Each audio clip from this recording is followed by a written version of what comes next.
Hey folks, welcome to episode 15 of the Social Media Stewards F1 podcast, Suzuka Safety Concerns. We just had the round 3 of the 2026 calendar.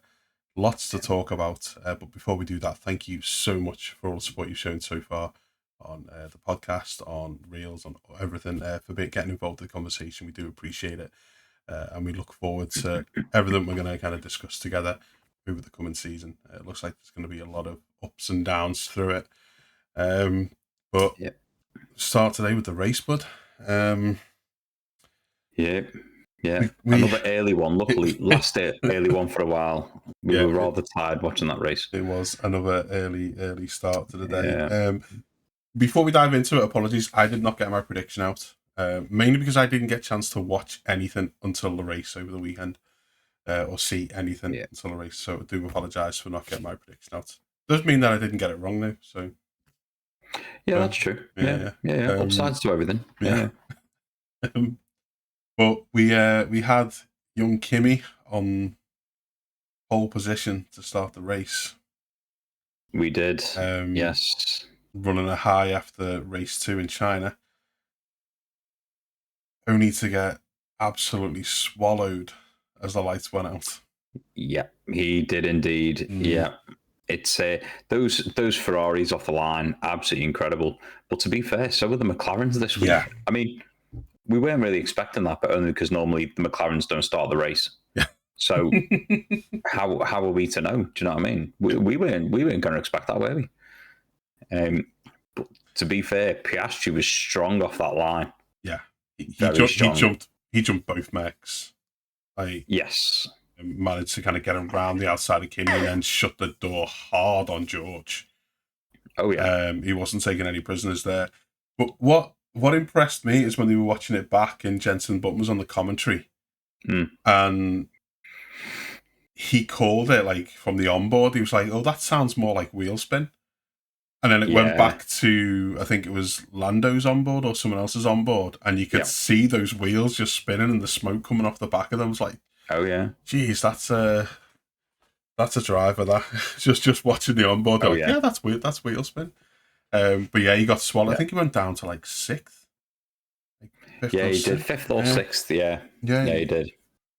And Oscar, after not taking part in any full length race, I mean, he took that opportunity. He went right up the trap, went past both mechs into first corner, and then looked like he was just going to kind of sprint away for a little bit. Piastri was strong the entire race. I mean, it looked like he picked up exactly where he left off last year fighting for the championship. It looked like that Piastri. Yeah. Do you know what I mean?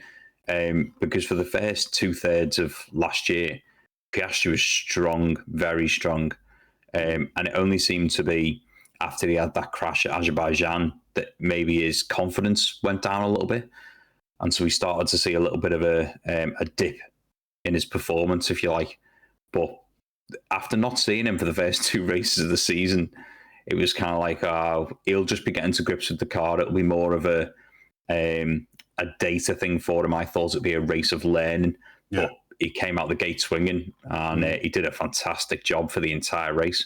He didn't put a foot wrong. No, he looked very, very in control.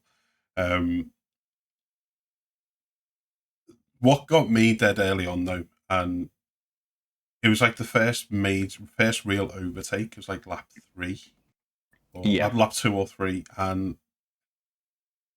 I think it was George going past one of the Ferraris. Yeah. And we instantly just looked at each other like we're sitting either end of the couch, and you could see the absolute speed difference from one harvesting and one deploying. Yeah. And we instantly looked at each other, and in my mind I was like, well, we're back to Australia. Yeah. After the exciting racing in the the first 2 sectors of China. Yeah, we had the harvest deploy thing on the last straight at China, but immediately that set the tone, I thought, for the race for me, because it was like, well, we know exactly how this is going to go for the entire race. Yeah, it was almost like it was a couple of years ago. Red Bull's DRS advantage was unbelievable, and the second that wing opened, they just sailed past any car like it was standing still. Yeah. And unfortunately, that's exactly what these batteries are doing. The problem with it is it's so predictable. It's unreal. Mm. And normally, when a driver gets an overtake done, you think, "Wow, that was an incredible move." Now they need to get up the road, but they only go up the road as far as the battery takes them, Yeah. and then the car they've just overtaken predictably gets them back on the next lap Yeah. in the same place. Yeah. I mean, we saw it, like everyone was getting the overtakes done along that first straight towards the first corner. Like Yeah, most of the overtakes were being done there. And then it was only a little bit later on. Obviously, we'll go into more of the race, but it was only a little bit later on we saw, someone's using a bit of extra battery past 130R, getting the overtake done, the chicane. yeah, You get through the chicane, and then the very next moment on the straight into turn yeah, one, because they've got no battery, the person that wasn't charging through 130R, so wasn't deploying through 130R, suddenly has a load yeah. of battery. The guy who was deploying has no battery, and by the time we Oh get to yeah, turn one, they're back in the places they of were. course, of Um, course. and it was like, well, the only time that didn't happen was when Lando took Hamilton towards the end of the race, but Yes, Hamilton was struggling with some sort of power issue, he was. Yeah, um, which they couldn't kind of decipher during the race. But it just became so predictable at that point that, okay, well, all of our overtakes are yeah, going to be pretty much here. And you look at a race like a track like Suzuka, and yeah, there's certain points that if you're ahead, you're going to be ahead through the whole of the next sector. If you're ahead going yes, into the S's, you're ahead all the way through the S's, and likely up yeah, until the hairpin. yeah, yeah. Without a At doubt, yeah, turns, is it 7 or 8 or 9? But yeah, because that's the next real overtaking opportunity if you get the car up the yes, inside and it is. Yeah, get through. yeah, And then you can kind of be chased down through 130R and maybe get caught to the next chicane. Um, unless obviously they've got a lot of draft down towards 130R. of course, yeah. But I don't think we saw any overtakes at the hairpin. No, I don't think we nothing. saw any going down towards 130R. And we know you can go too wide through 130R. Yeah, It was yeah, at the chicane, but like 99% of the overtakes were going into corner yeah, one with all the battery, and I got a bit excited after China, the first, like when you saw like Lewis and Charles kind of battling out a little bit and yeah, stuff like that, and yet you could yeah, see the battery failings on the last straight if they'd been deploying, because yeah. then Of Russell course, was right on them. But yeah, I was kind of like, oh, maybe some of these tracks will really lend themselves to a little bit of, like, yeah, close nip and tuck, and we won't see all this thing on the straights. But yeah, like two or three laps in, and we're looking at each other like, yeah. The most entertaining so far is just watching the Ferraris battle each other. To yes, be honest with you, mm, because you're watching two brilliant drivers going toe to toe, and they're mm, doing it so cleanly, yeah, but in outstanding ways. So watching those two do it is absolutely fantastic. yeah, But the rest of the racing is just so predictable. It's not. We're not seeing out and out driver skill or anything like that doing these moves. It is purely down to I have a boost button. It's like when mm, you used to play games and you had a NOS button. That's what it was. It was like, oh look, I have NOS again, and you yeah, can just win by pressing that button. Do you know what I mean? It's fast and furious. Every time they're in a drag race, you just need to see which one presses the button, yeah, and they win. Do you know what I mean? It's yeah. it's not hard. It's it got to the point where when Russell was trying to chase down the Ferraris, even they were predicting where he's going to deploy. Yeah, yeah, And so they'd let him try and it's almost like they'd tempt him into deploying a bit more towards the chicane. which he did a few times, and then they just get a better drive out of the chicane and deploy as much as they could down the first straight, because they were just baiting him into using a little bit of his battery to get close, and then they had him covered. So it is just, as you say, it's just like, oh, who's pressing the button where? Yeah, that is all it is. That is simply all it is. Yeah. Who's pressing the button where? Yeah, I mean, when we first saw these regulations, you see, I was mistakenly under the impression that it was going to be a more powerful version of ERS. That's honestly what I thought it was going to be. So it'd be the car could store more power and it would be able to go for longer on those deployments. So instead of, you know, when we've seen it in the past and it goes, oh, well, they've used all their deploy now, so now it's a case of they haven't really got the power to defend. I thought maybe they would have more of that energy to defend for longer, for more of the laps. Hence, we'll get more of the overtaking and things like that. I was not under the impression that it was going to be once you've hit that deploy button, as soon as that battery runs out, it's a massively game over thing. Yeah.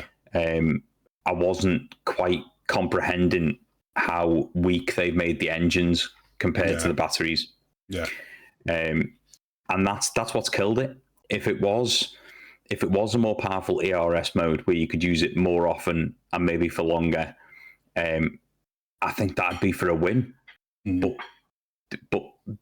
pulling the power down of those engines at the same time, you're actually just making it worse.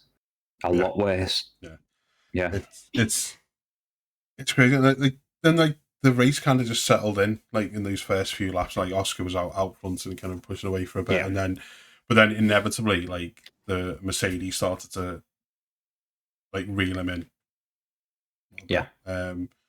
Which you can understand. Them like Kimi's driving so well. George is driving well. But young Kimi, he, after that start, kind of managed to kind of claw his way back a little bit. And it looked like it was going to be another George win. It did.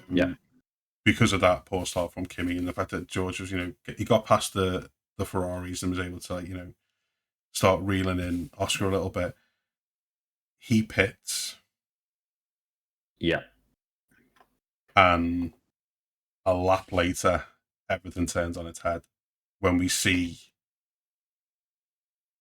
one of the biggest safety concerns of these regulations, like, finally show its face, like, finally rear its head. Yeah. As, like, the camera cut to basically Behrman facing the wrong way in a wall. Yeah. And then we got to see the onboard of what actually happened. Yeah, I mean, this is the big problem, isn't it? When you've got such a speed difference between the cars.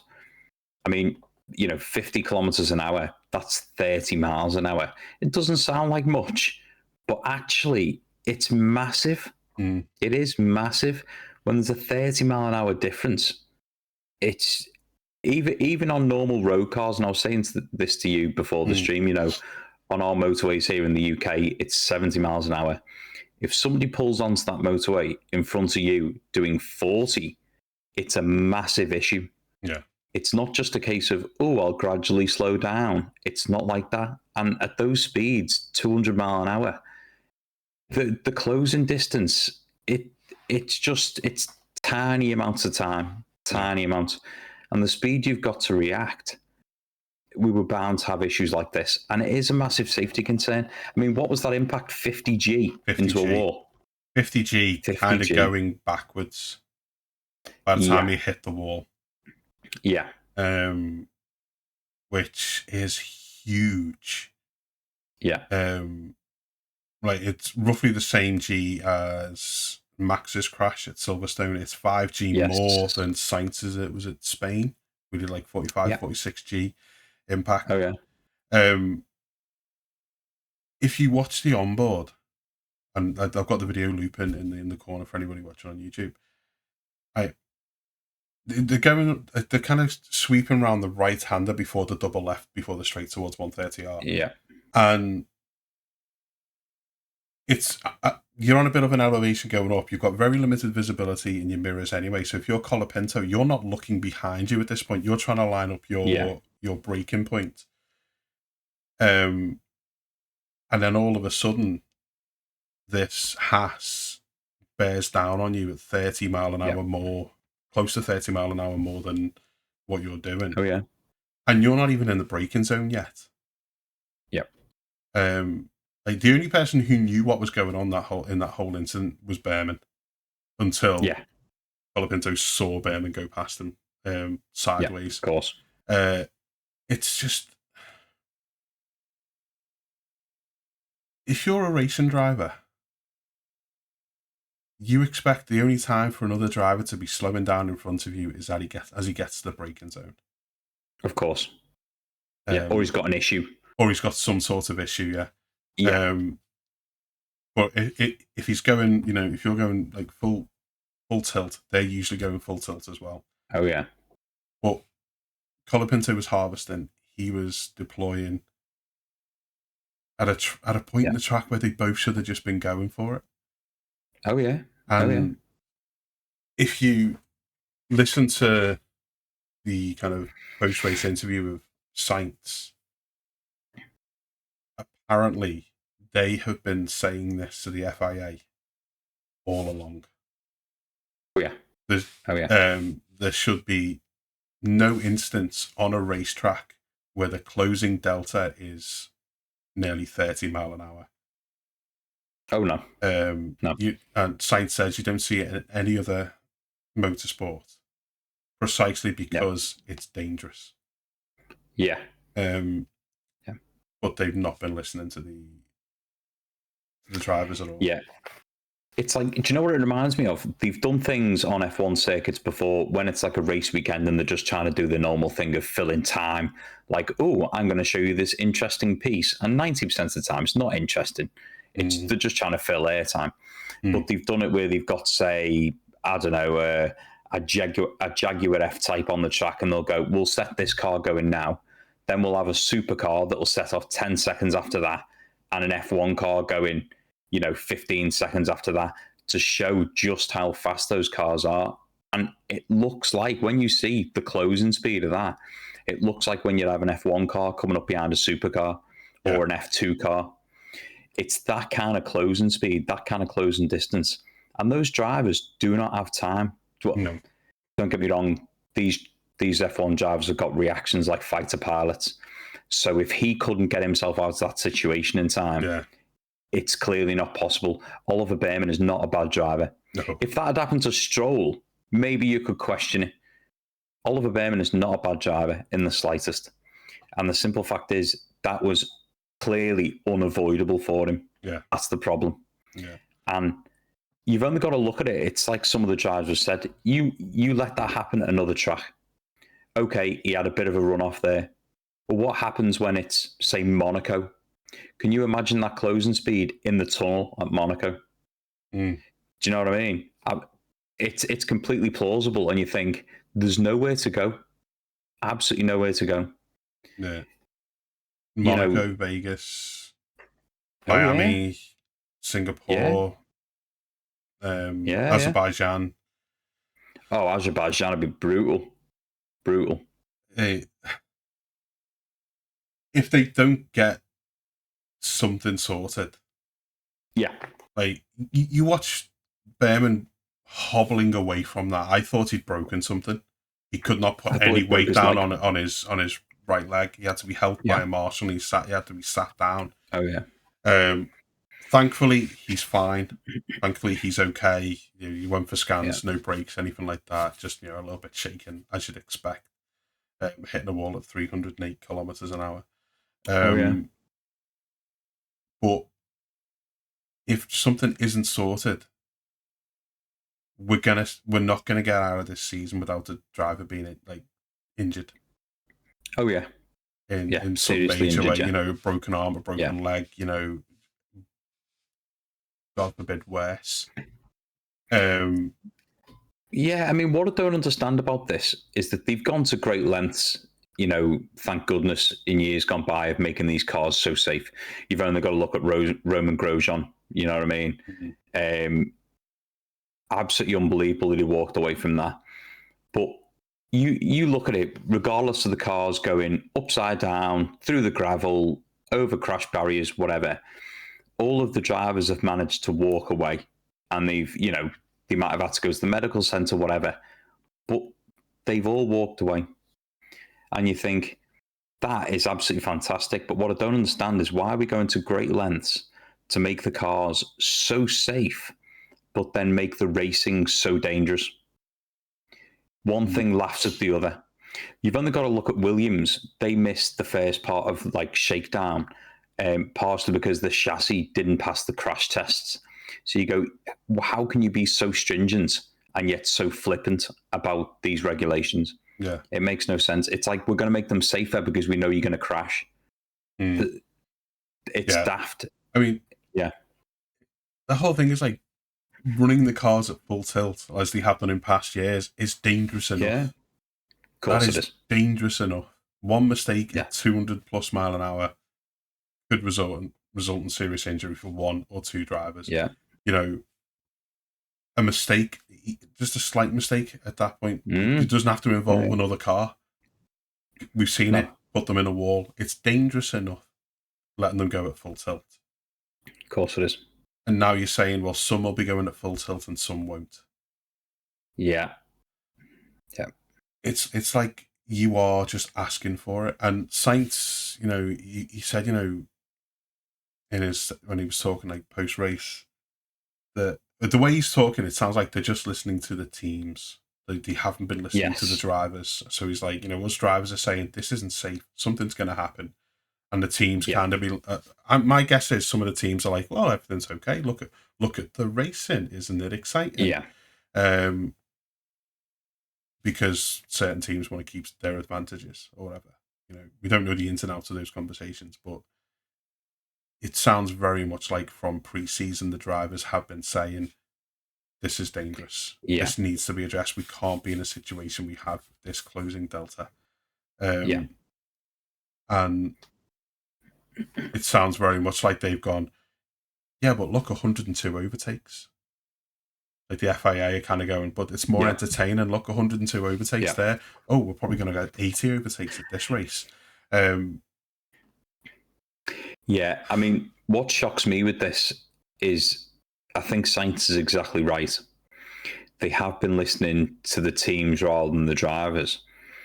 But having said that, it doesn't help when you've got people like Toto Wolff, because as much as when it was the last generation and we had porpoising in the Mercedes, he was more than happy to stand there and say, this is a safety concern. It's hurting my drivers and we need to change this. And to be fair, no other team said porpoising was not an issue. When the Red Bull was dominant, you would have the Red Bull team going, well, you just need to change your car. Okay, but they're not saying there is nothing wrong with porpoising, we can ignore it, it's not a safety concern. Whereas because Toto has finally got a car at Mercedes that can be dominant, he wants to protect this to no end. So he will come out. I mean, his ridiculous statement this weekend was 90% of people love the new regulation. Well, maybe if he's asked 10 people in his house and the only person that didn't answer was his dog, but that is such a lie, it's unbelievable. Yeah. I'm not saying everyone hates the regulation. Yes, we've seen some great racing between the Ferraris and things like that, and there have been some cracking overtakes, but it is not entertaining racing. It's manufactured entertainment. It's like watching something like Love Island, where it's clearly all made up. It is manufactured to be entertaining. It is not entertaining by its nature. That's the problem. Yeah. And having a team principal come out and just be like, no, there's no safety concerns. Don't worry about it. Just because he's got a good car is outrageous. Absolutely outrageous. Yeah. I think they've really got to put whatever the teams are saying aside. Yeah. Because at the end of the day, the teams aren't the ones in the car. They're not the ones, of course not, who are risking hitting the wall at 50 Gs. Oh, yeah. The only people you should be listening to is the drivers. Yeah. And I mean, obviously, we'll get back to the race, but this was part of it. After the race, the FIA statement to clarify the situation was the most unclear thing. So I'll put it up in the corner for the YouTube, but this is what they said. Since the introduction of 2026 regulations have been the subject of ongoing discussions between the FIA, teams, power unit manufacturers, drivers, and FOM. By design, these regulations include a number of adjustable parameters, particularly in relation to energy management, which allow for optimization based on real-world data. It has been the consistent position of all stakeholders that a structured review would take place after the opening phase of the season to allow for sufficient data to be gathered and analysed. A number of meetings are therefore scheduled in April to assess the operation of the new regulations and to determine any refinements, or if any refinements are required. Any potential adjustments, particularly those related to energy management, would require careful simulation and detailed analysis. The FAA will continue to work in close and constructive collaboration with all stakeholders to ensure the best possible outcome for the sport, and the safety will always remain a core element of the FAA's mission. At this stage, any speculation regarding the nature of potential changes would be premature. Further updates will be communicated in due course. What I did not like about this statement, before we kind of dive into the is this was what they put out on like X, like the socials and stuff like that. Yeah. The statement itself did not mention Ollie Behrman and the crash. No. The post did, following the accident involving Oliver Behrman, the Japanese contribution of high closing speeds in the accident. The FIA would like to provide the following clarifications. Right? Yeah. The official statement should be, we are glad to see that Oliver Behrman is okay following the accident, blah, blah, blah. Here is our current standing on the situation. That's what the official statement should have said. But, I mean, we'd like to provide the following clarification and clear up nothing.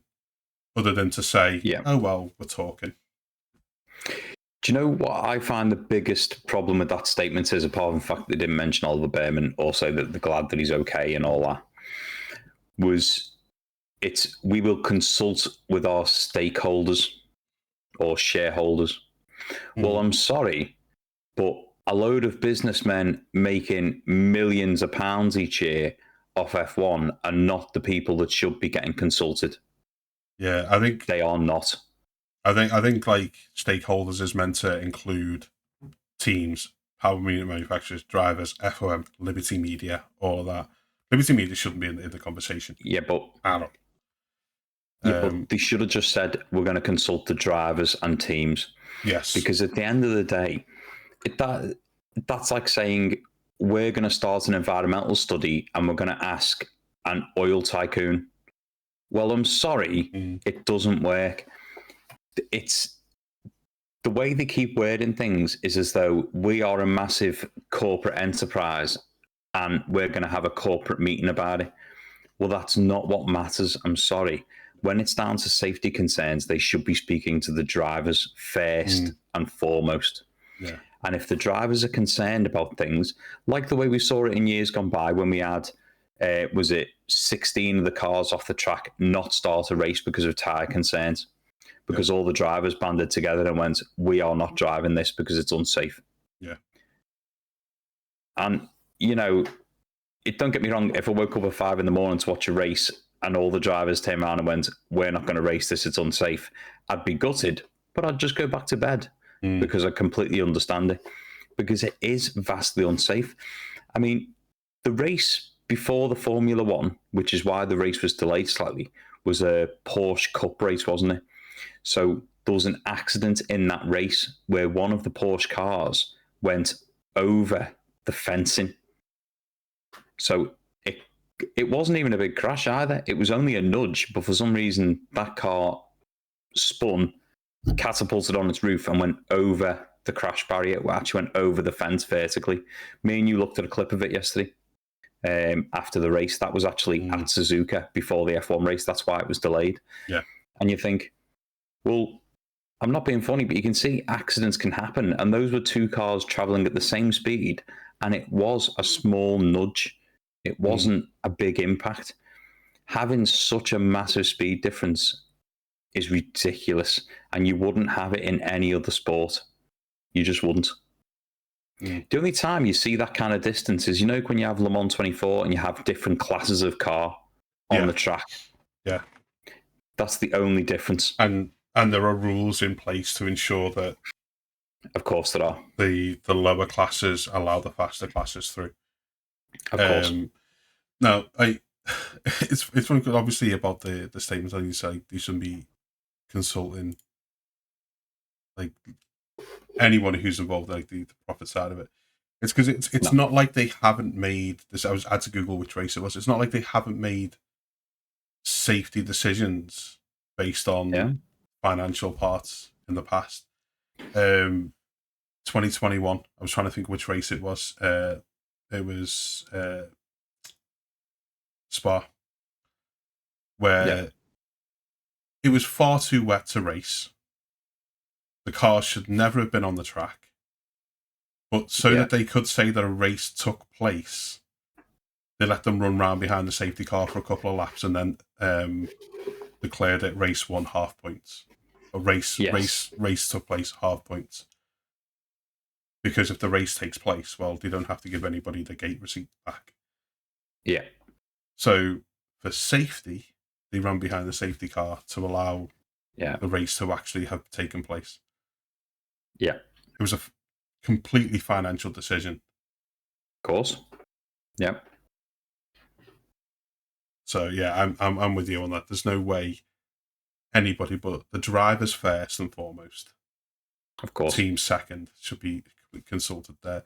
What I don't get about is, I mean, we can come back to this. Obviously, we're just like mid-race thing at the moment, but so do you kind of put that we're going to have these conversations because we need to optimize everything based on real world data? Yeah. And then later on, any particular adjustments need to be run through careful simulations and detailed analysis. Well, that's not real world data. Your real world data right now is telling you it's terrible racing, terrible manufactured racing, and it's also unsafe. That's your real world data there, right there. Of course. So the next 4 weeks, you should be listening to the drivers over what you need to do. So when you come to Miami, we don't see a repeat, because Miami is one of those circuits where most of it is walls. Yes, it is. Yeah, that's the thing. It does make me wonder.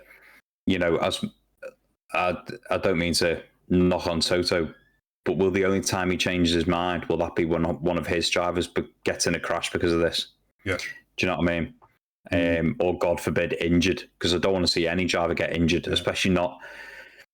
If I don't want to see any driver get injured at all, but if it's down to a ridiculous regulation for something that could have been changed and should have been changed, that's diabolical. I'm sorry. Yeah. You know what I mean? You shouldn't be putting anyone in that position.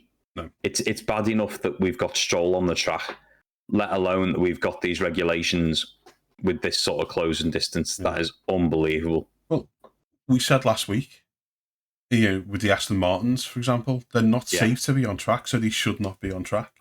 Like, if the drivers have to take their hands off. Yeah. But if we've got situations where there can be closing speeds like this and it's not safe, then something needs to change. Of course it does. And I just hope that they take it seriously before something worse happens. I'm so glad Ollie Behrman is okay, and I'm gutted for him because he had such a strong start to the season. He was doing well. He'd had a bit of a rough weekend. He'd had issues with the car. He'd qualified quite far back, but he'd had such a good start. And I just hope this doesn't knock his confidence. And I hope luckily he's got a good few weeks to rest up and recover.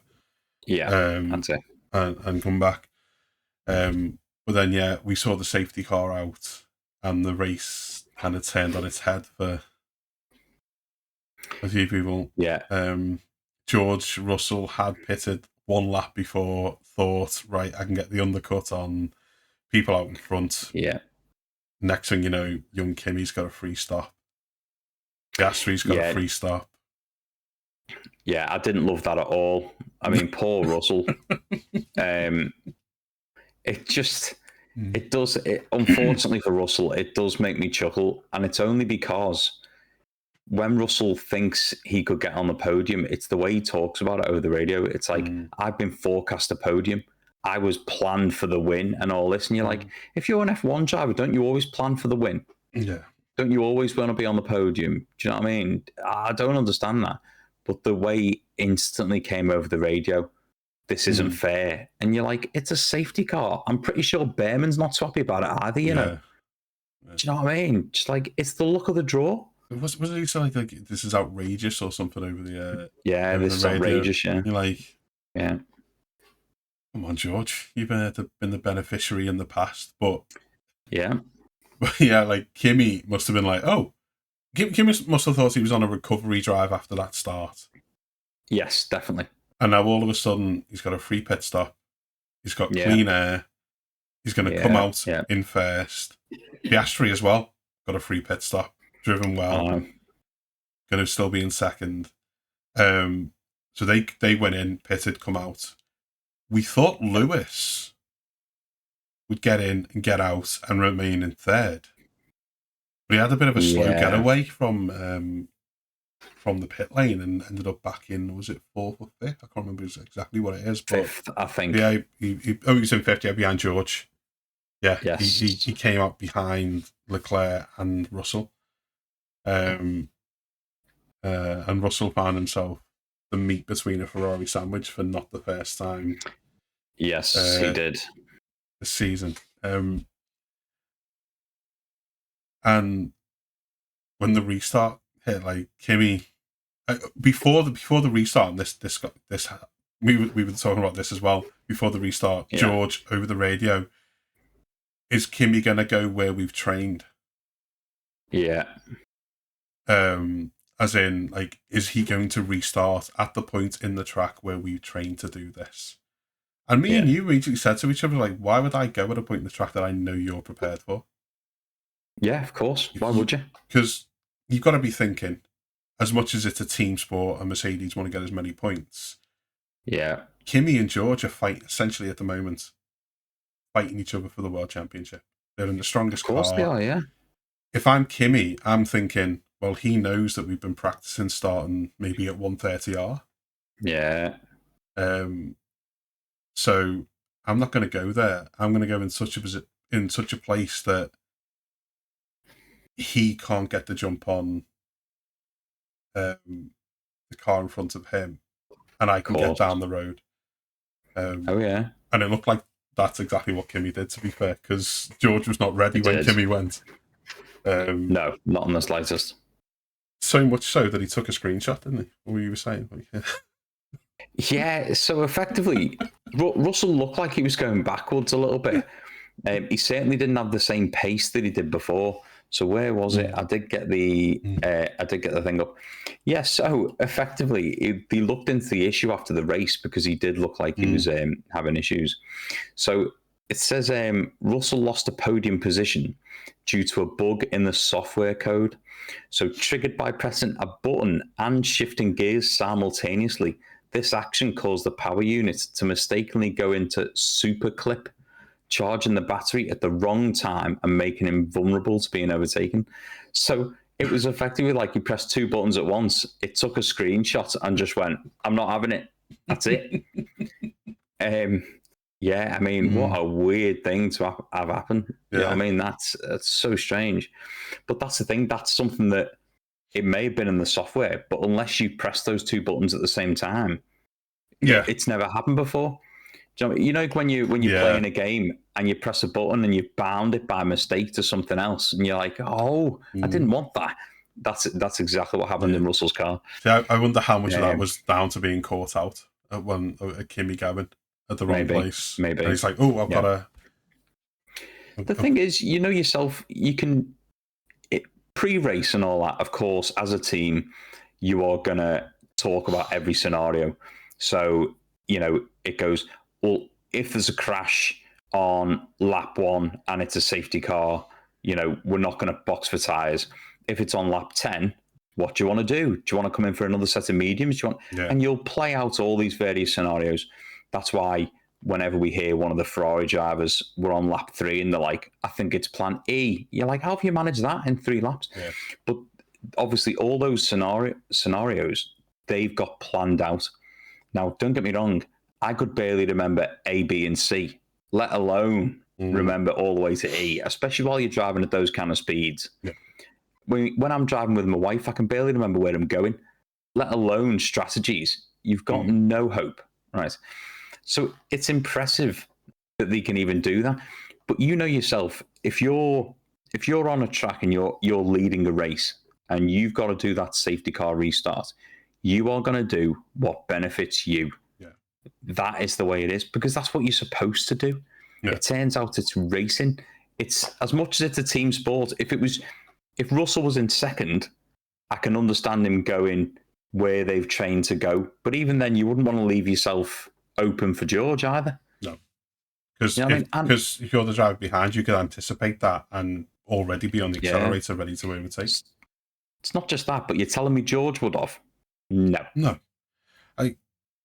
In my mind, I'd be doing the maths and I'd be going, if I go here, there's a possibility by the time he gets to lap 2, he's lost the place. Yeah, of course you would. And that's exactly where I'm going to go, because I'm also thinking secondary in my mind, the car's fast enough that we're going to get the Drivers' Championship at the end of the season. Yeah. As long as anything catastrophic doesn't happen. Which, who knows, from mid-season when they do the new test, possibly. But right now, I'm not going to go where we've trained. I'm not going to give you an advantage to get on the accelerator and possibly catch up to me. But once that safety car peeled in and Kimi got away, he was away. That was it. And he was gone. That was the end of the race. For anybody who wanted to try and get P1, he was rapid. So much so that towards the end, when they were like, we just need to bring this home now, and he's like, okay, and just still banging in fastest laps. Yeah, he was getting faster as the race went on, as the tyres wore out more. It was unbelievable. Kimi is one of those drivers that you can tell he's going to be something special. Yeah, do you know what I mean? I really like Kimi. He seems so down to earth when he's interviewed. He is clearly a phenomenal driver. He's not big-headed in the slightest, even though he's gone straight into a top team. He's one to watch, definitely. And I'd be absolutely made up to see him rise to the top this year, I tell you. Yeah. Definitely. I mean, Oscar was solid behind him, but he couldn't keep pace. He couldn't keep pace at all. I mean, in the end, it was only 13.5 seconds off at the end, which is, better than the last couple of races with whoever's coming behind the Mercedes. But yeah, those two, I think, were in a class of their own yesterday. Kimi and Oscar were in a class of their own. And then after the restart, Charles Leclerc, he was on it. He was absolutely on it. George, at no point did it look like George was going to get past him and stay ahead of him. No. Now, you could say part of that was down to the engine clipping or whatever George had done to his thing, but doesn't take away from Charles' race. I don't think he had a absolutely stunning race. But here's the thing, apart from those 1-2s, overtakes at the chicane and an overtake going into corner 1. Yeah. If I'm honest, I can't think of much that happened after the safety car. It's because there wasn't. No, there wasn't. I mean, Max overtook Gasly at one point, and then Gasly took him back. And as Gasly went past, Max just waved at him because he'd run out of battery, which is comedy to watch the onboard. But when Max was interviewed and they said, "Did you wave?" And he said, "Well, yeah, because I knew it was coming." He said, "I'd run out of battery. He hadn't. What more can I do but wave?" Yeah. And you think that says it all, doesn't it? It shows you where his head's at, exactly where Max's head at. He's just like, nah, well, what's the point? Yeah. What's the point? Yeah. But Gasly, another top 10 finish. Yeah. was 6th in China, 7th this time round. Yeah. Solid couple. He hasn't put a foot wrong last couple of races. He's been No. absolutely fantastic. That Alpine, I don't think it's anything special, but he's just getting everything out of it. Yeah. Max getting himself back up to 8th after a shocking quali. I mean, he did very well to get up there, but you could see his level, like as you say, with him waving it, Gasly, that's his level of enthusiasm right now. Yeah, unfortunately. Just, Yeah. But yeah, I'm sitting there like, was there anything really good that happened after like the safety car? Nope. The only noteworthy thing is one of the Aston Martins finished. Oh yeah. I mean, it didn't complete 53 laps, but it got classified because it was a lap. It was a lap down. So yeah, that's it. And we only had 2 DNFs, which was Ollie Behrman, obviously, and Lance Stroll after 30 laps. Yeah. But yeah, the only real thing of note was Alonso managed to get past the checkered flag. Yeah. Yeah. There was nothing else to note about that race. It was very neutralized after the safety car. And I kind of look at him like, I usually love Suzuka. Oh, it's one of our favorite tracks. It's usually so good. But apart from saying a couple of people had some really good races, like really well controlled, well deserved their positions. I'm at a loss. Yeah, no, I get it. It's good to finally see where the McLaren stack. Yeah. Oh yeah, they did pretty well, to be fair. Because we don't really know where they stack compared to the rest, because he didn't race in China. Piastri binned it in Australia. Lando was 50 seconds off the pace in Australia, was it? At the end of it? Something like that, yeah. I mean, it's shown some more glaring issues, like Lando's on any more of a certain electrical component now for the rest of the season, and he's going to get penalties. It's race 3 and he's gone through all 3 units. Yeah. Which is another side of these regulations, and as all the teams are trying to get to grips with all of the faults and issues and things like that. But apart from seeing where the McLaren stack, seeing that Gasly had another strong race, the Audis, while not scoring, are looking quite strong in the mid pack. They are, yeah. Apart from that, I cannot think of a single thing to say. No, unfortunately not. No, I mean it is definitely not what we predicted. I mean, I know we're only 3 races in, but you look at the team standings. All right, Mercedes, Ferrari, McLaren, Haas, and then Alpine. What?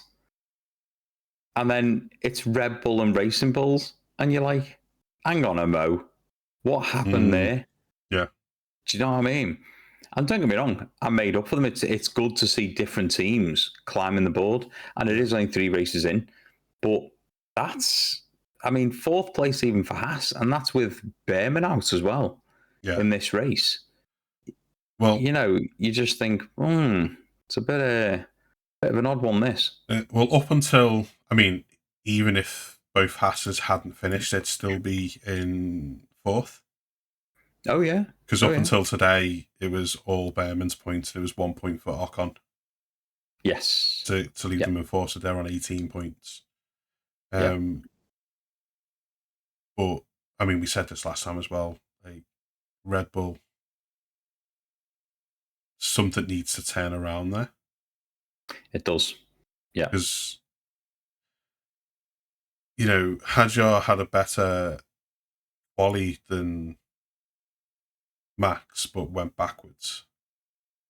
Yes, he ended up in 12th. Max climbed up to 8th. The car doesn't look like it's got anything. No. And they're only 2 points ahead of the sister team. Yeah. Oh, yeah. We did say last week, they're in trouble. all it's going to take is for, you know, Audi or Williams to have a good couple of races where they bang in some points. Yeah. And, you know, Red Bull might have some electrical issues or whatever. You know, they've already had one retirement with Max this season. Yes, they have. And Red Bull could be 8th or 9th. Yeah. I mean, that's the thing. You'd think if it was just a bad handling car, normally, I mean, Max can always get the best out of a car, but you know that is the best he can get out of that car. Max will extract every bit of performance out of a car he can. So if he's saying that's all it's got, I believe that is all it's got. Yeah. Do you know what I mean? When you listen to certain drivers, you sort of go, meh, I bet you can get a bit more out of it if you put a better driver in. But if he says it's all it's got, it is all it's got. I completely believe that. But we are still early in the season, and it's 5 weeks till our next race now. So there is a massive opportunity for little upgrades and tweaks to be made there. And at least they have got some data to work off. So hopefully we might see a bit of an upgrade pattern coming along. And not just for Red Bull, obviously, but for a few other cars. Yeah. And that's it now, isn't it? You know, it is, when's the next race? Miami, first weekend of May. Yeah, that's it. Plenty of time. You said it last week. Plenty of time and probably some saved budget. Oh yeah. For R&D and something to come out. And who knows what's going to come out of these talks with the drivers and the teams and all the other stakeholders and everything. But I don't want to kind of tune into the Miami race and for it to be exactly the same. And that's my worry here, because you think Miami, you've got what used to be the old DRS straights. One's like a bit of a like S's section. And then one's that big long straight, isn't it, towards the final left-hander. It's just going to be like more battery. Whatever they decide. I mean, was it Bernie Collins was saying for like Sky Sports when they were discussing it afterwards that there are things they can do, like they can increase fuel flow to get more power from the internal combustion unit, to make that provide a higher percentage of the power. Which means you can kind of then reduce the power output of the battery so it lasts longer, and you don't have the clipping issues.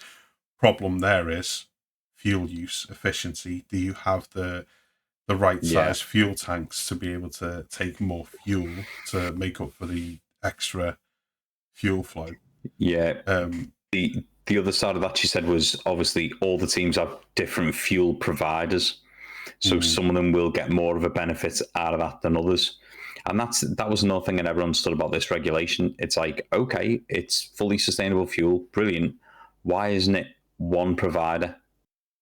So why isn't the FAA saying, this is the fuel we are going to use this year, tune your engines to work on it?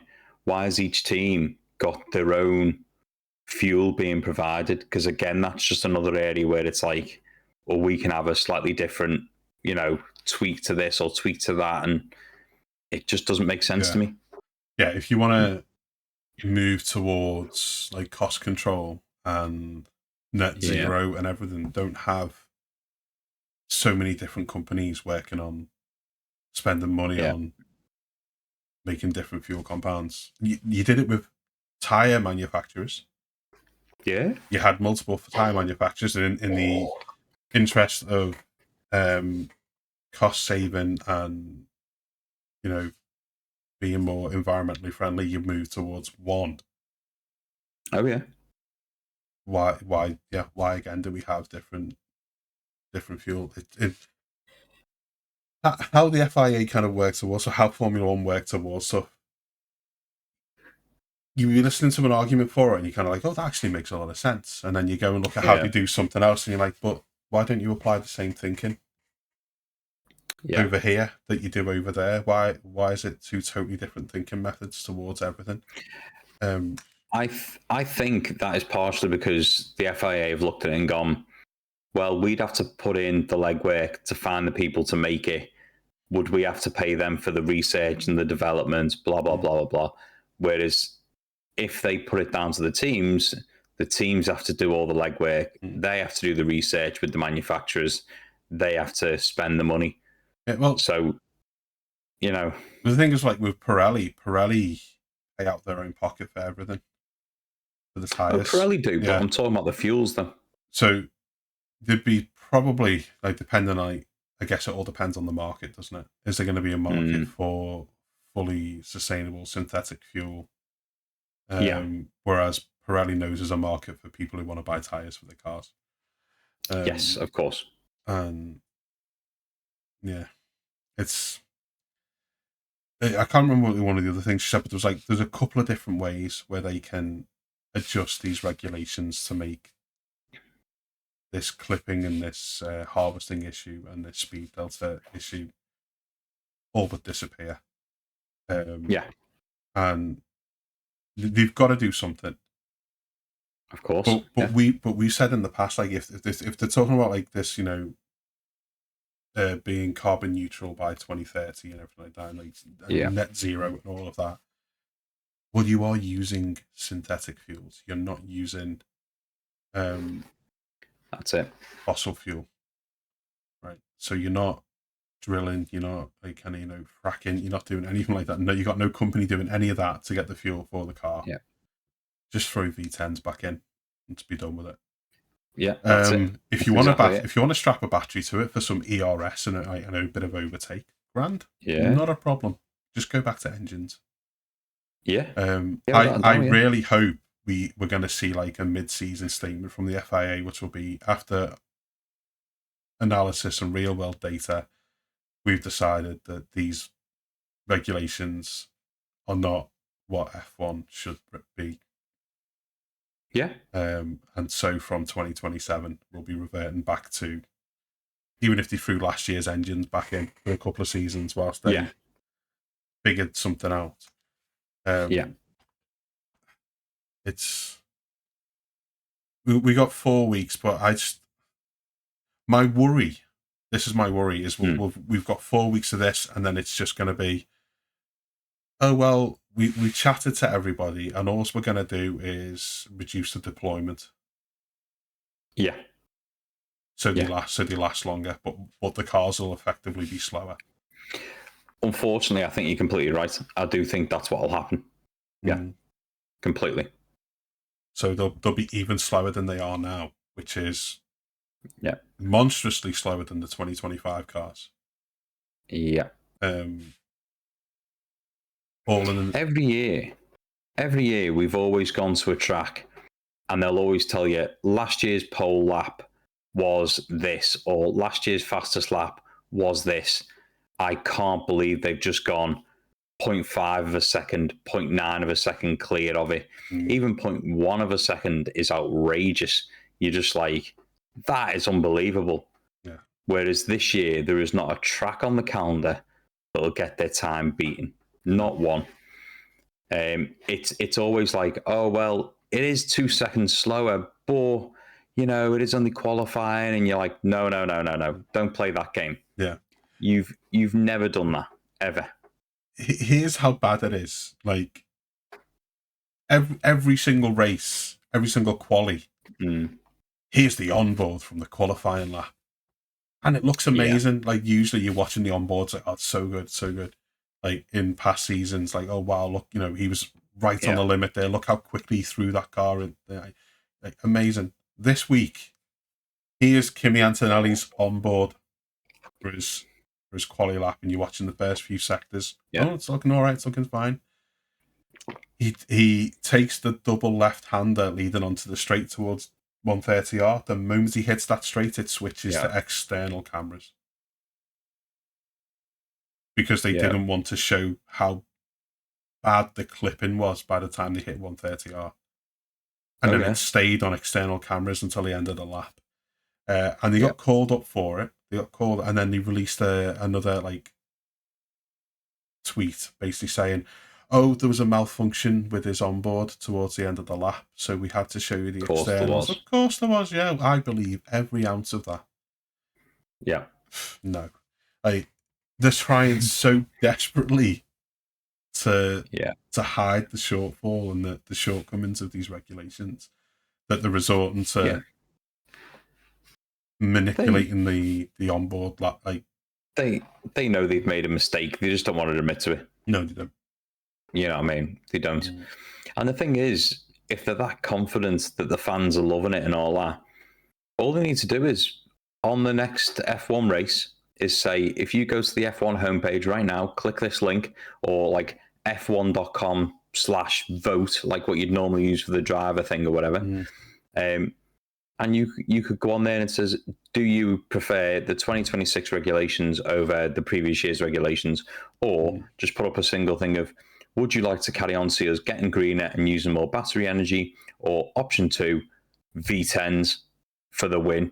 And every single person, apart from a couple of eco-mentalists or vegans, will press V10. That's the way it is.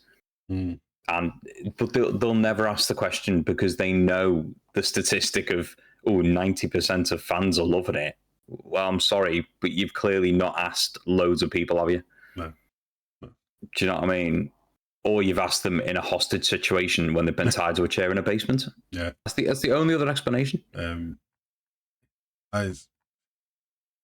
Something drastic, and I just feel that because when we started this podcast, and one of the things we did was like, let's look ahead at the 2026 regs, and it made it look really exciting.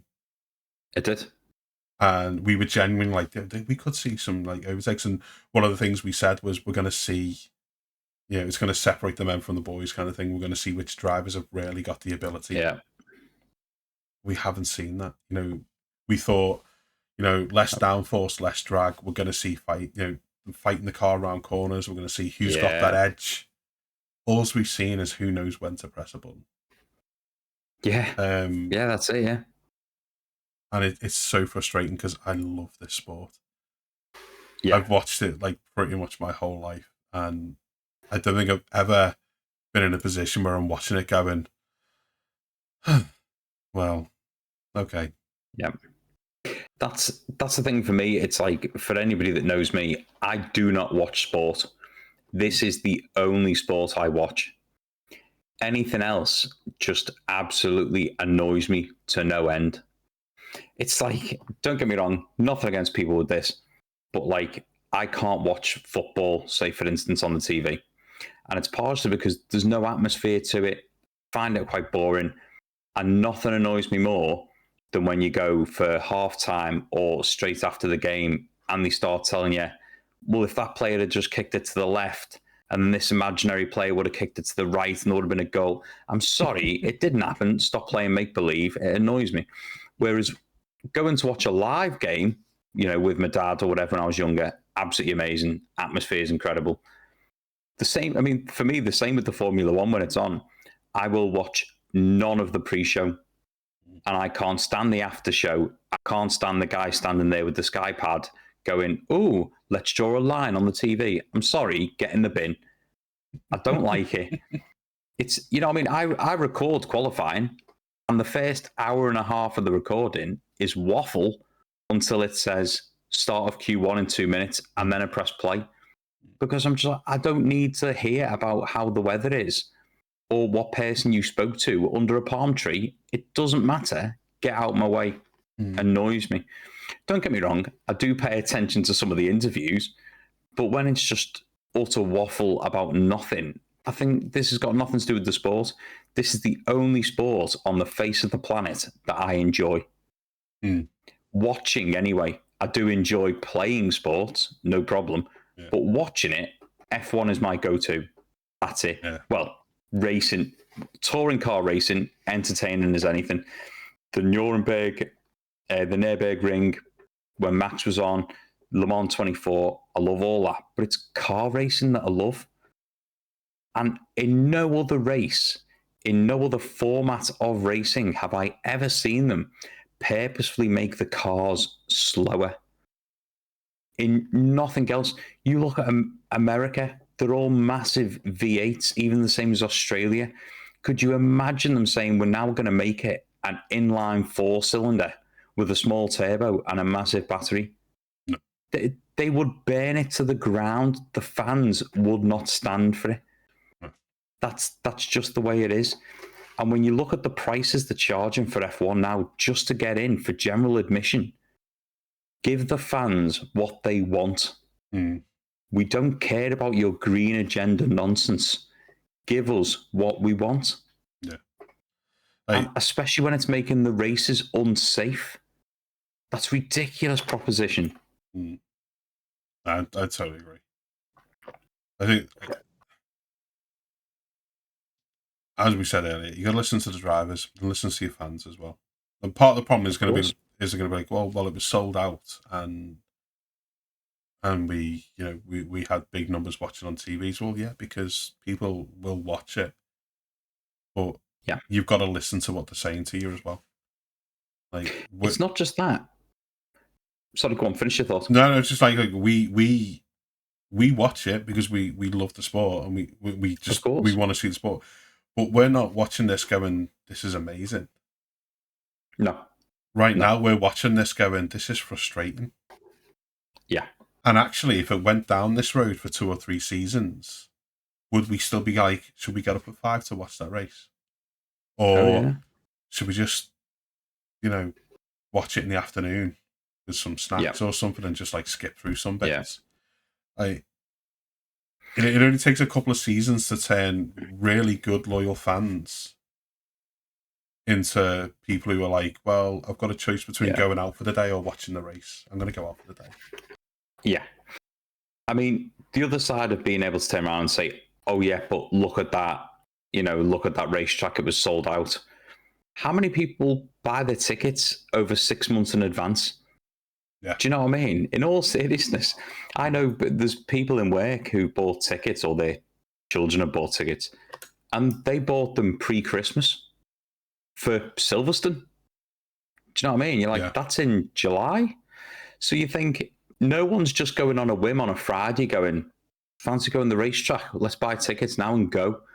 People don't do that. I'm sure you might get the odd person who can do that, but the majority of people plan in advance. And the day those tickets go on sale, they will buy those tickets in advance. Most of them before the season even starts. And right now, because me and Liam, your brother Liam, we're actually in Amsterdam the weekend of the Zandvoort race this year. Yeah. And we've looked and gone, hey, should we give this a go, even just for race day? And the way this is panning out now, I really don't want to blow 500 quid to watch what is effectively Sky Electrics, except one of them hasn't spun off and gone under the dining table yet, apart from Berman. But I was about to say,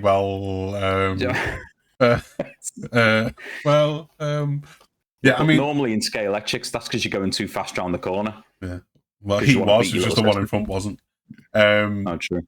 But I've not been to an F1 race weekend and watched it live at the track before. Yeah. And right now, the only reason I would do it is for the atmosphere. Yeah, of course. And the stuff around the race. Yeah. Because I think I'd just be watching the race going, oh, he's pressed the button. Oh, he's pressed the button. Oh, he didn't press this button. Look, but he has. Yeah, exactly. You'd be sitting there watching it, and I think I'd get more from the surrounding activities and the weekend as a whole than I would from the race. Completely agree. I don't think that'd be why I'd want to spend money to go to that. No. But something drastically needs to change. It does. It does. And as much as we said, we don't want to hear Lando complain at all for the rest of the season, you've got to listen to the drivers as well, because not only is like Sainz talking about Berman, but in the press pit afterwards, Lando had no time of day for any of the questions about the car or the race. he was basically asked, about like what are his thoughts on the car and the racing, and there's no point in saying, honestly, it doesn't matter what we say, because as long as the fans enjoy it, what does it matter? Like, and then the reporter basically said, well, surely the drivers have got to enjoy it as well, and his response was, clearly not. Yeah. Massive change from pre-season where, I'm having fun with this. Well, he can just retire and go to the Nordschleife again. Yeah, he can. So, and obviously he's not the only one. You've got Alonso being clearly critical of it. Basically just calling it the battery championships. Max looking week by week like he's close to retiring.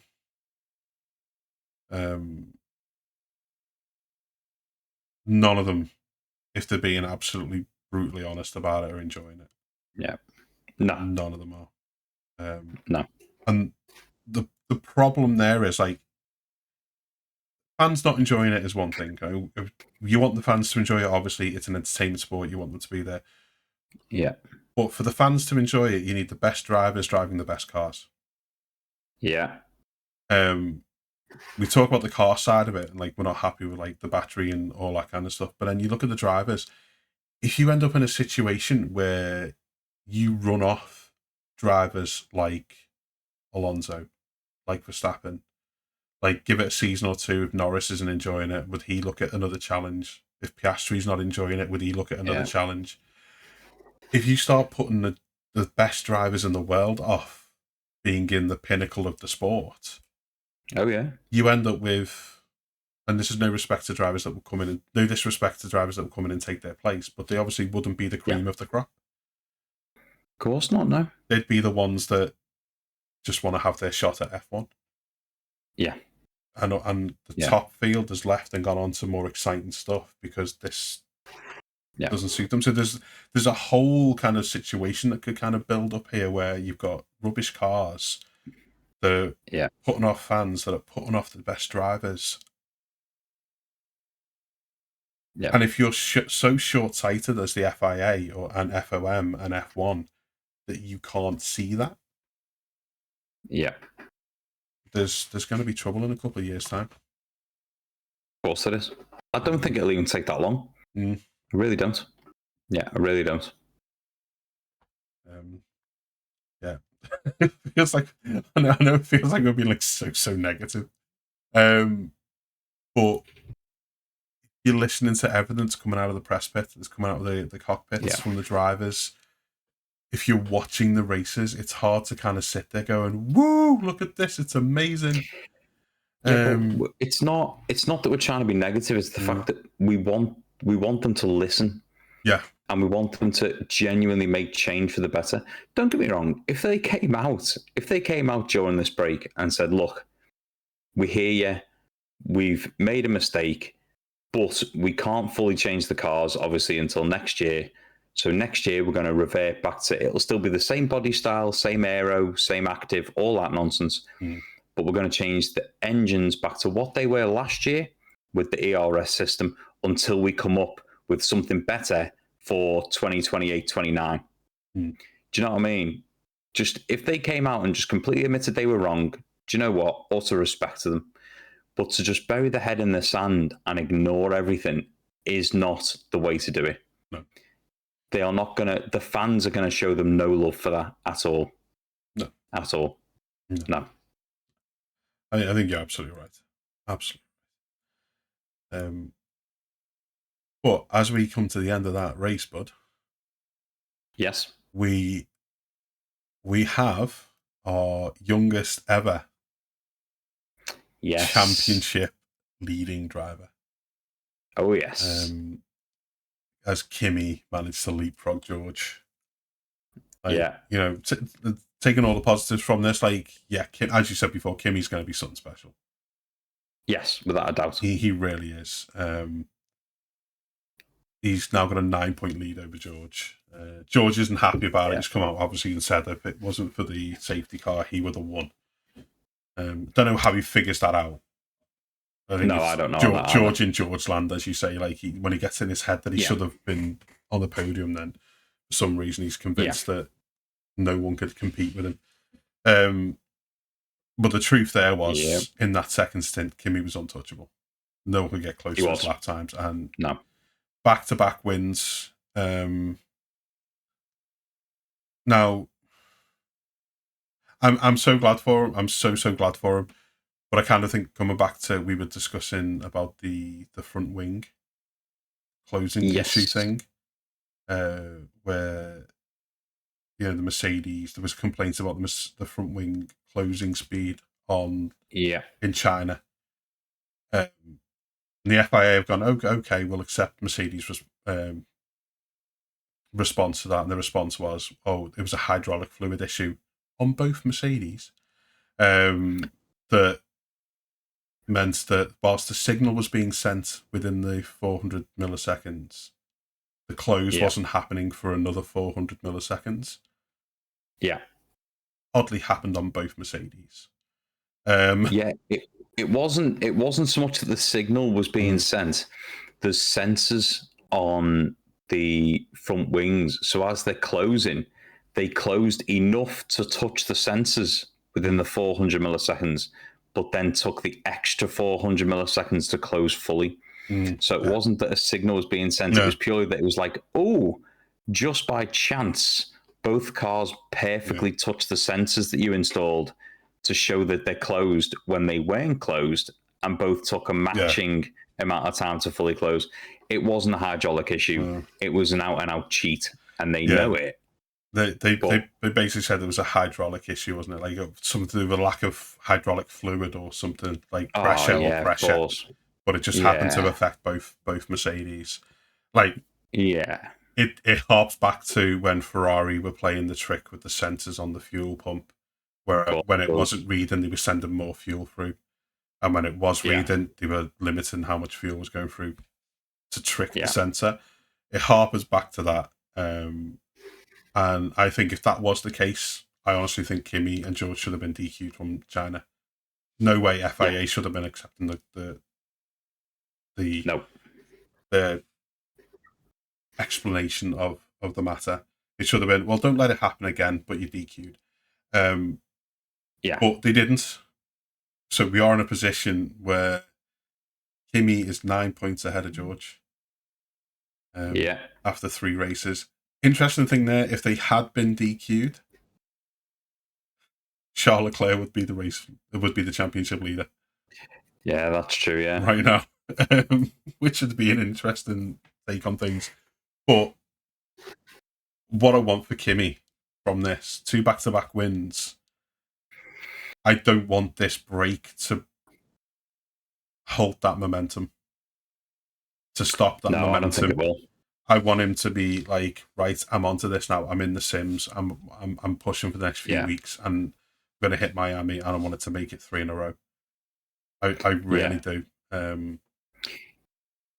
You see, I think this will have the opposite effect of what you're thinking. I think it won't affect Kimi at all, but I think it will burn a hole in Russell's brain for the 4 or 5 weeks, knowing that he is not the championship leader.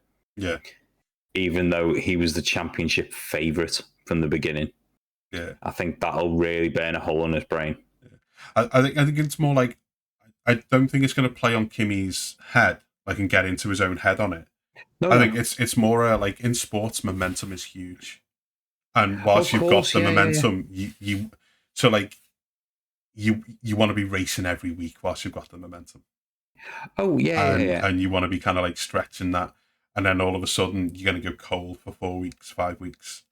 I don't want him to kind of like cool off too much. I don't think he will. By the time it comes back, I want that momentum to still be there. I would see it roll into the next few races. But I think you're exactly right on George. I think he's going to be in his own head on it. And I think he's going to be wanting to come out with a point to prove in Miami, which could go one of 2 ways. Yes, definitely. Could be disastrous if he tries to make... We've seen him try to make stupid moves in the past when he felt like he's had a point to prove. We've seen him like kind of outdrive himself and take himself out of races when he's got a point to prove. Oh yeah. But for Kimi, I'm made up for him. You know.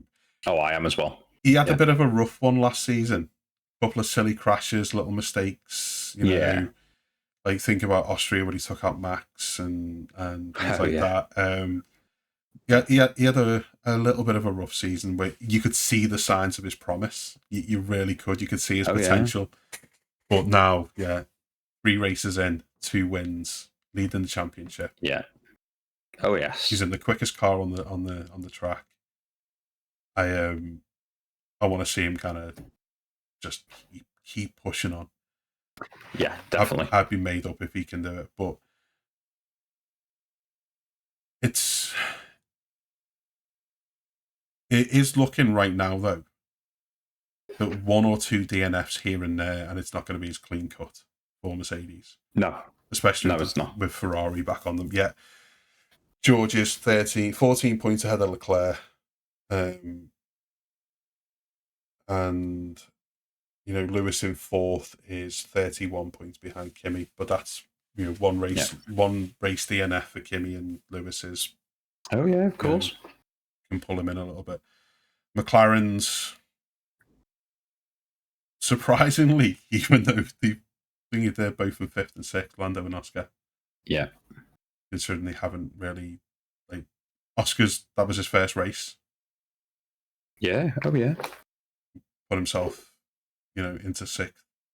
Lando is only 4 points ahead of Oscar. Yeah. But then you go to the team standings, and Mercedes are 45 points up already. Oh yeah, I know. Yeah. It's crazy. Yeah. McLaren, was it 89 points ahead of McLaren last season's constructors champions. Yeah. Yeah. I do think no matter what happens to the Mercedes come June when they bring in this new testing thing, part of me thinks they'll have already bagged enough points that constructors will be kind of in the bag. The only reason I say I'm not sure is because I'm not sure what changes are going to happen before then. I think if the FIA do start messing around with battery deployments and they nerf the cars a little bit more, I'm not sure Mercedes will be as dominant as what they are now. Do you know what I mean? So if it stays, if the regs stay exactly the same for the rest of the season, Mercedes have got it, regardless of compression ratio and all that nonsense. They've got it.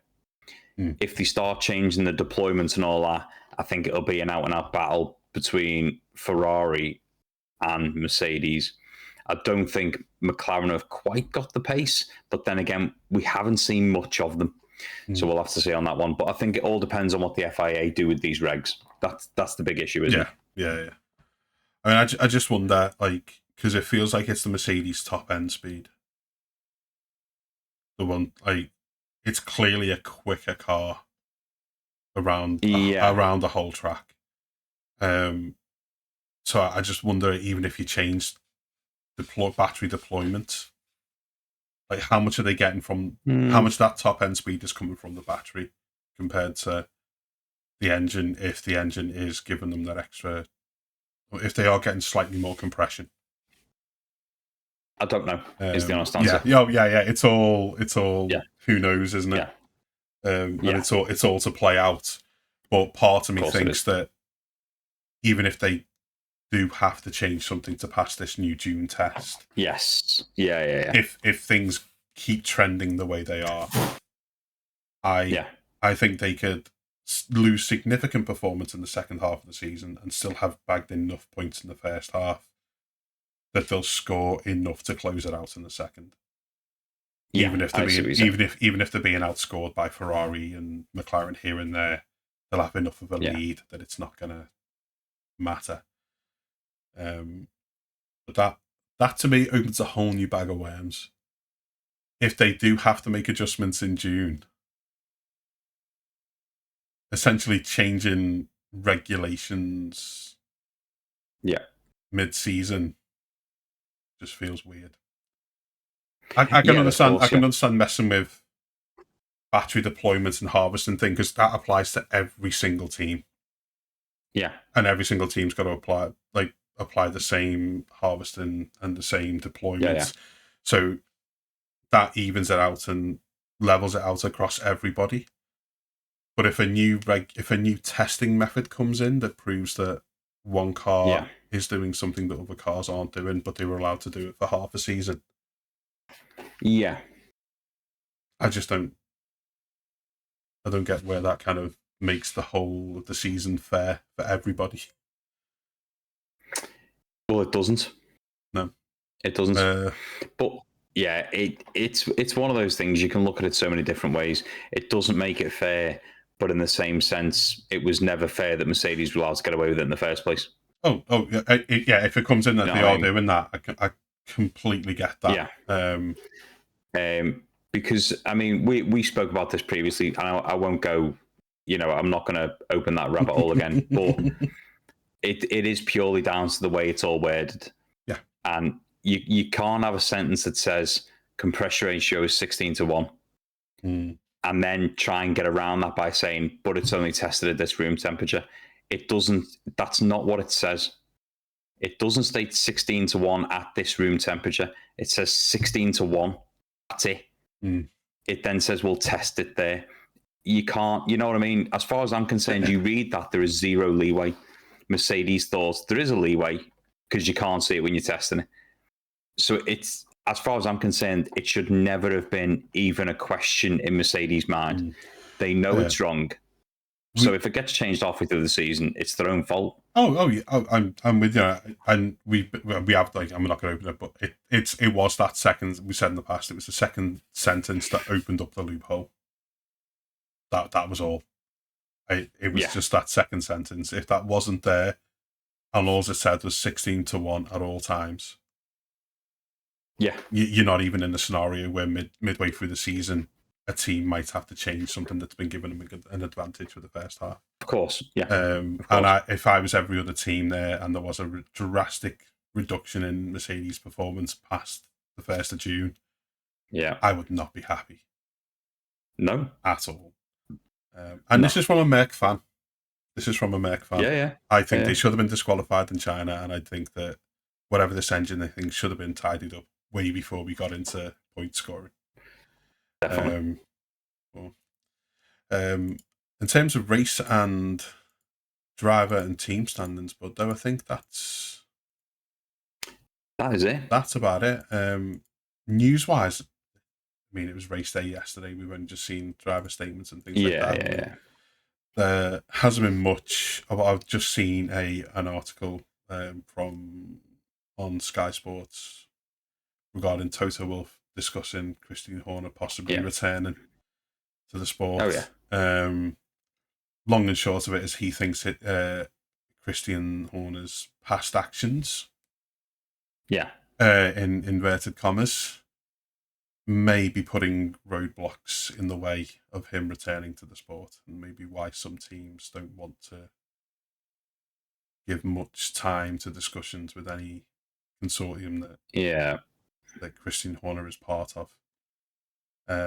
He does make a bit of a funny joke, where he's like, every sport needs the good, the bad, and the ugly, and he said to Fred that only the good and the ugly are left. So, which I thought was kind of a bit of a funny joke about it. I think he actually misses Christian Horner in a way. I think he does. I think he actually does. But you see, I think I understand where Toto's coming from in that statement, but in the same sense, you can't have somebody proven innocent and then harp on about but because of their past actions. Well, if they're proven innocent, you can't say it's their past actions. And if you want to go down that road, why is Briatore, who did something immensely damaging to the sport, that regardless of whether Christian Horner did or didn't do what he was accused of, he was sort of proven innocent in whatever way. We'll take that and leave it there. But it wasn't. If he did do what he was accused of, it wasn't against the Formula One sport in the same way Briatore's was an out and out against the sport. Do you know what I mean? Oh yeah. So you can go. I just think if somebody's already been through the magnifying glass and it's like they did nothing wrong, leave it be. Don't be bringing up that stuff. Yeah, yeah. Do you know what I mean? Yeah. I'm with you. Like, unless it's like kind of gone beyond the initial investigation and everything like that, and you can be like, okay, fair enough. But no, nothing come of it. No. He was eventually just let go for whatever reasons. But yeah, I think it's an interesting take on it, because maybe some companies are looking, going, well, potentially. Is that something? Maybe. Is that a cloud we want hanging over us?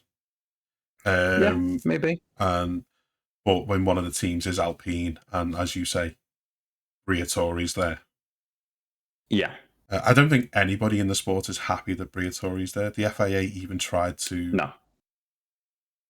I've even tried to say he can't be actually named as like team principal or anything like that. Yeah. I think that's the thing. It's like, if it turned out next week there was an announcement and it was like Toto Wolff caught having an affair on Susie Wolff with Lewis Hamilton, I really wouldn't care. I really couldn't care less. It's got nothing to do with the actual racing or nothing to do with the sport. I'm sorry. Do you know what I mean? It just doesn't bother me at all. Whatever people do in their home lives and all that, I'm not interested in. What Christian Horner was involved in, obviously a little bit different and a little bit more serious. Fair enough, I completely get that. But I don't need it to dominate what I hear in the sport. And to be honest with you, I think a lot of teams would be more cautious taking on somebody like Christian Horner because of his management style. Do you know what I mean? When he was at Red Bull, it was very cutthroat. It was very much, that driver hasn't performed for the past 20 minutes. Can we replace him? I think that is more of a concern than anything else. That's what I'd look at anyway, because you go, I understand Red Bull might have been like that. This will not be like that. So don't try and turn it into it. We're not having it. And that'd be my main concern. If I was in a position to have somebody like that at a Formula One team, that would be my main concern. I wouldn't want somebody coming in, upsetting the apple cart with their version of management, which is what I think he would bring. That'd be my main concern. Yeah. As I've said in the past, I've got nothing but huge respect for what he did in the sport. He's one of the most successful team principals. So the management style works to a degree. But I think as like Toto put it, it's like his former rival could be facing repercussions for breaking quite a lot of glass during his time as Red Bull boss. Yeah. Which could encompasses the whole thing. But yeah, I think that was the only real like news point that I saw, was just that. Obviously, there's a lot of discussion around Max and his future. But I think that's going to be an ongoing conversation throughout this season. I think until we get to what I think will be the inevitable point where Max says, "By the way, this year I'm out. I'm going to go do some other stuff for a while." We've seen obviously his rebranding of the sim racing stuff. He's so committed to other stuff. I think it's just going to be an ongoing conversation. Definitely. I mean, it may be something that we get to look into over the next few weeks whilst there's no racing going on. See what comes out, see what news comes out, and see what interviews Max does, and we can look at it a bit. But there was no other news. I'm looking now just to see if there's anything that's kind of popped up whilst we've been recording. No. But there's nothing else there. But we are raceless now, bud. Yes, we will. We do have plans for a couple of little things, so we won't leave you for the full 4 or 5 weeks. We have got a couple of ideas for in the meantime. Yeah, we'll be here every week still. You might not be an hour and a half long. They might just be a quick 45-minute touching base and chatting over stuff. We've got a couple of ideas, as Mark says, that might see us behind the wheel of a sim. Yes. Of a sim, not a real car. Before you say, Unfortunately. Unfortunately. But yeah, we're not going to leave you high and dry for the next 4 weeks. You'll still be getting weekly content from us. But I do think, but that brings us to a bit of an end. That does. Yes, it does. Yeah. Thank you so much for lending us your ears. And your eyes if you're watching on YouTube. We'll be back next week. No race, but still be F1 stuff to talk about. But until then, thanks for listening and take care.